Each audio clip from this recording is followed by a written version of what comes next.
Hello viewers, আসসালামু আলাইকুম। Global ট্রাভেলের পক্ষ থেকে সকলকে স্বাগত জানাচ্ছি। আমি জান্নাত।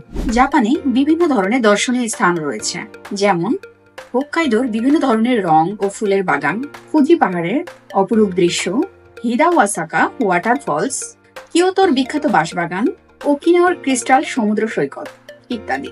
মিনিমাম কিছু ক্রাইটেরিয়া মিট করে এবং অল্প কিছু ডকুমেন্ট সাবমিট করার মাধ্যমে আপনি খুব সহজেই জাপান টুরিস্ট ভিসার জন্য আবেদন করতে পারবেন। এক্ষেত্রে গুরুত্বপূর্ণ বিষয় হচ্ছে এই যে জাপান বাংলাদেশের বন্ধু রাষ্ট্র হওয়ার কারণে জাপানি টুরিস্ট ভিসা আবেদনের ক্ষেত্রে কোনো ভিসা ফি লাগে না। একজন বাংলাদেশী নাগরিক হিসেবে আপনি সুযোগটি কাজে লাগাতে পারেন জাপান টুরিস্ট ভিসা আবেদনের মাধ্যমে। এছাড়াও গ্লোবাল এক্সপার্ট টিম আপনার জাপান ভ্রমণের ট্রিপ প্ল্যান সাকসেস করার জন্য সর্বাত্মক সহযোগিতা করবে। গ্লোবাল ট্রাভেলের সাথে থাকার জন্য আপনাদের সকলকে ধন্যবাদ। ভালো থাকবেন।